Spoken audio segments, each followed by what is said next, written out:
You walk into a room, spot someone you want to talk to, and start running through opening lines in your head. Stop.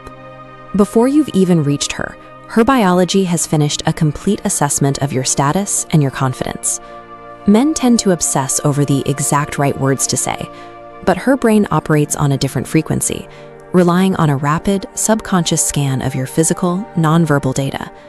The moment you enter her field of vision, she begins processing 10 specific physical and social variables. This initial window, the first 10 seconds, is the subconscious evaluation zone. It's where the real decision is made. In just the first 5 seconds, her brain registers your posture, your walking pace, and your scent. These data points are recorded before you even make eye contact. The first spoken word usually doesn't arrive until the 12-second mark. By then, it's landing outside the window of her initial judgment. Most men spend their energy preparing for a moment that happens at second 12, while remaining blind to the 10 seconds that actually dictate the interaction. To fix this, we need to look at the trade-offs of these 10 signals, what they cost you in effort, and what they actually signal to her. Adjusting how you physically enter a space is far more effective than any line you could memorize. It gives you an advantage regardless of your bank account or your genetics. We can weigh these changes by how much energy they take to master and how strongly they influence her subconscious. Take your frame. An open chest and a level chin communicate self-trust. Shoulders that collapse inward suggest you are shrinking away from the room. Good posture has a heavy impact on her perception, but it takes serious mental effort to maintain. It requires constant vigilance to break years of ingrained slouching habits. Then there is how your clothes fit. Extensive designer logos often do less for you than a simple shirt that is actually tailored to your shoulders and waist. Paying attention to fit requires you to overcome the convenience of grabbing whatever is on the floor.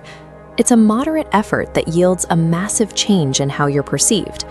Kinetic motion matters too. Walking through a door slowly and deliberately signals that you belong in the room. Rushing in suggests you're defensive or overwhelmed. Your hands are a visible barometer for your internal state. Fidgeting signals nerves, while letting your hands rest calmly shows you are in control. Controlling your pace and your hands takes significant mental work. It means letting go of the phone or the drink you usually use to soothe your anxiety in a new environment. Mastering this physical baseline removes the hesitant energy that often kills attraction before you start a conversation. Once you're finally in the room, her brain immediately begins filtering for subtle micro-behaviors, starting entirely with your eyes. Most men look away the second they lock eyes with someone attractive. Holding calm, unhurried contact for even half a second makes you stand out immediately. This is one of the hardest signals to master. It forces you to sit directly in the discomfort of social tension, but it's one of the most powerful indicators of confidence. As you walk past, a clean, subtle scent hits her biological attraction centers without her even realizing why she's interested. Scent is a relatively easy fix, but it requires restraint. Using too much cologne often creates an aggressive, negative reaction. When you do finally speak, the tone and the steady pace of your delivery carry more information than the actual words you use. She is also watching how you treat the people around you. Handling service workers with casual respect proves your character faster than any story you could tell. High status is signaled through stillness. Rushing suggests you were at the mercy of your schedule, while an unhurried presence shows you own your time. These social markers take a high level of awareness. You have to disconnect from digital distractions and manage your internal nerves to stay present in the moment. Mastering these subtle signals allow you to command a room without saying a word. These 10 variables point to a single core principle: the attractiveness of appearing completely unhurried. We can break the solutions down based on how you currently navigate a room. The overanalyzer often falls into the trap of using rehearsed routines or expensive brands to cover up a lack of presence.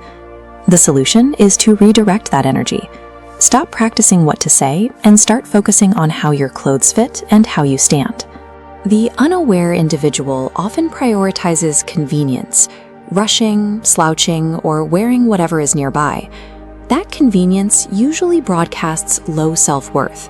This requires a focus on mechanical habits. Pull your shoulders back, keep your hands visible, and dial in your basic hygiene. The optimizer already understands the basics, but wants to stand out the moment he enters a room. Focus on the high-effort details. Apply ruthless control to your speaking pace and work on holding eye contact longer than is comfortable. It's easy to understand these concepts on a screen, but executing them while your heart is racing in a social environment is difficult. Social leverage is built through the daily work of making these behaviors your natural, permanent baseline.